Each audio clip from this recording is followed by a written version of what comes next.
Nous avons tous les mêmes montants de temps, chacun de nous. Tous les matins, 86 400 secondes ou 1440 minutes ou 24 heures nous sont donnés. Chacun de nous a exactement le même montant de temps. Écoutez avec soin. Vous ne pouvez pas reporter le temps dont vous n'avez pas profité la veille. Vous ne pouvez pas emprunter le temps dont vous n'avez pas profité la veille. Écoutez-moi bien, dans 2 jours, demain sera hier. Dans 30 minutes, l'avenir sera le passé. Ce que nous faisons avec ces mêmes montants de temps que Dieu nous a donnés est extrêmement important. La façon dont nous répartissons les heures que Dieu nous a données est extrêmement importante. À qui nous consacrons le temps que Dieu nous a donné chaque jour de notre vie est extrêmement important. À qui nous donnons la priorité dans les heures que Dieu nous a données comme cadeau est extrêmement important.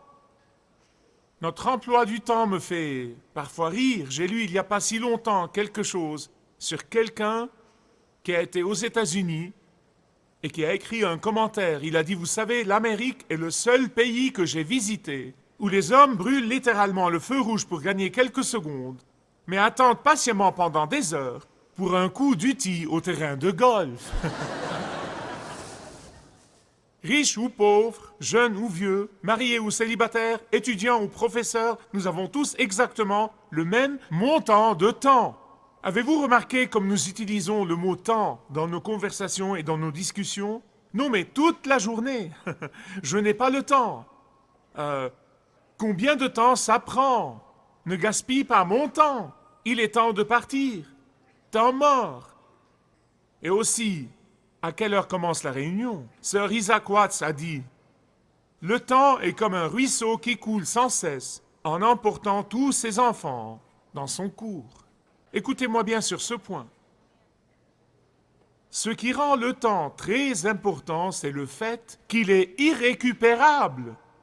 Voilà pourquoi il est irrécupérable. Il ne se répète pas. Vous voyez, le replay se fait à la télévision, mais pas dans la vie.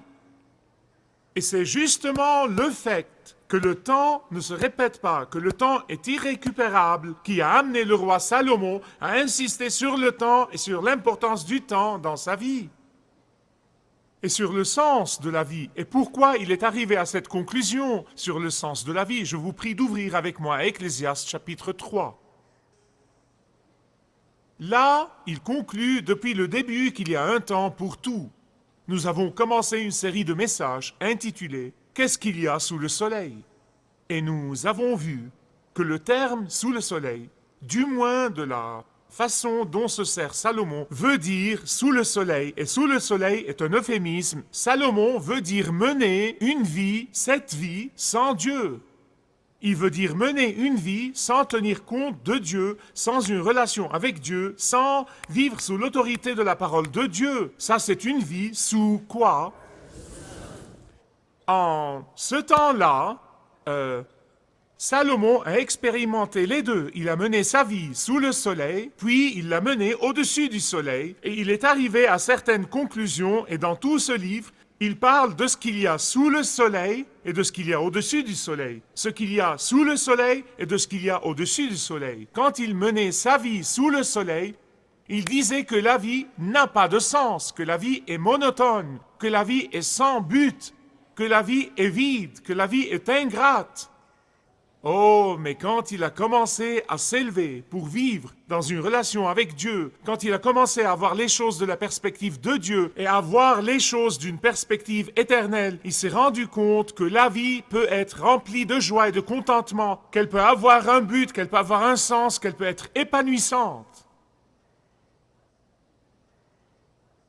Vous savez, une des choses que Dieu m'a apprises, c'est que quand ma vie a un but et que j'exprime clairement ce but et que j'écris ce but, vous savez, je crois à l'écriture, donc je l'écris. J'écris des livres, j'écris des choses. Quand ce but dans la vie, quand vous identifiez votre but dans la vie, en passant du temps avec Dieu, en discernant la volonté du Saint-Esprit dans votre vie, et quand vous l'exprimez clairement, ce but m'aidera et vous aidera à éliminer l'inutile, à éliminer le désordre de votre vie, à éliminer les distractions de votre vie. Mais ce n'est pas tout. Quand vous exprimez clairement votre but dans la vie, ça vous aidera à développer l'important, à développer le durable et à développer l'éternel.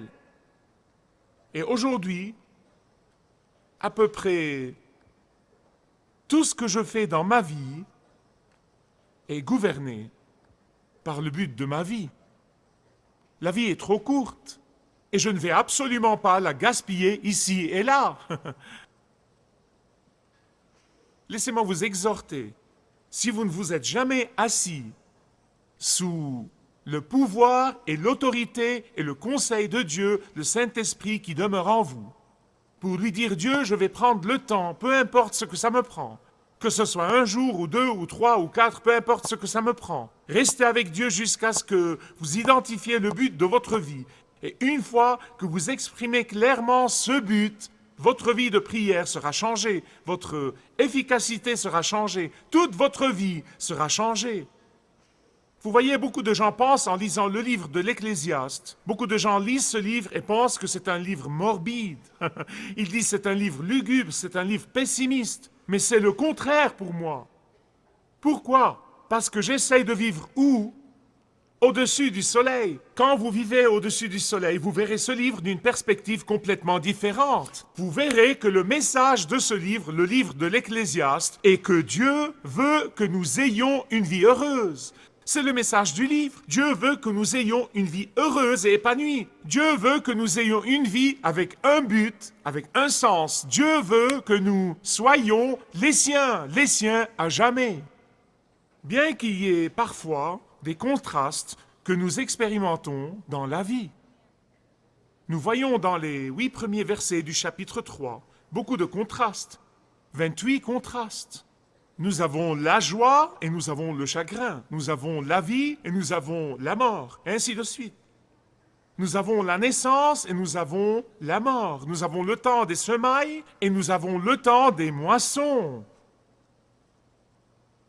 Nous avons un temps de renouveau. Les médecins vous diront que toutes les cellules de votre corps, sauf les cellules de votre cerveau, se renouvellent et changent tous les 7 ans. Vous n'êtes pas aujourd'hui la même personne que vous étiez il y a 7 ans. Pour que les nouvelles cellules naissent dans votre corps, il est évident que les vieilles cellules doivent mourir. Il y a un temps de naître et un temps de mourir. C'est ce que dit le livre de l'Ecclésiaste ici. Il y a des moments où des amitiés destructrices ou des relations destructrices doivent être éliminées. Et il y a des moments où des relations saines et des relations pieuses doivent être développées. Et la liste continue et continue et continue. Il dit qu'il y a un temps pour tout dans la vie. Vous ne pouvez pas apprécier l'importance ou même comprendre ces différentes saisons de la vie. Et nous les traversons tous. Mais vous n'appréciez pas leur importance. Vous en aimez quelques-unes et vous haïssez d'autres. Mais pour apprécier toutes les choses que Dieu amène dans votre vie, afin de bien comprendre son but dans ces différentes saisons de votre vie, vous devez vivre où? Sous le contrôle souverain de Dieu.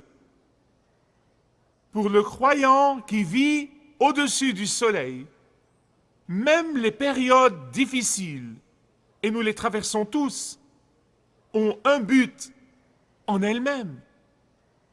Elles ont un but en elles-mêmes. Les Arabes ont un proverbe qui dit que trop de soleil crée un Sahara. Nous avons besoin de la pluie et de la lumière du soleil. J'ai été invité il y a 2 ans en Turquie pour prêcher et enseigner, et j'ai eu l'occasion de visiter durant mon séjour une des usines qui fabrique de très belles tapisseries orientales. Et cette visite m'a appris quelque chose. Je cherche toujours quelque chose de biblique, quelque chose de spirituel en toute chose. Et j'ai réalisé que quand vous regardez de derrière ces gens qui travaillent, vous ne voyez que des fils brouillés et entremêlés qui ne veulent rien dire. Mais quand vous regardez de devant, vous voyez une très belle pièce de tapisserie orientale. Une très belle pièce formée à partir des différents fils et des différentes expériences. On y trouve l'or du succès et on y trouve le cramoisi de la souffrance et on y trouve les nuances sombres du chagrin qui font tous ensemble une belle tapisserie. Et tous ceux qui vivent sous le soleil ne peuvent voir que les fils brouillés et entremêlés qui ne veulent rien dire, mais ceux qui vivent au-dessus du soleil peuvent voir la belle œuvre d'art qui se produit dans votre vie et dans la mienne. Ah, de derrière la tapisserie est une vie sous le soleil, mais de devant, c'est une vie menée au-dessus du soleil. C'est une œuvre d'art exquise. Pas étonnant que l'apôtre Paul dise dans Romains 8, 28, vous savez, beaucoup de chrétiens connaissent ce verset.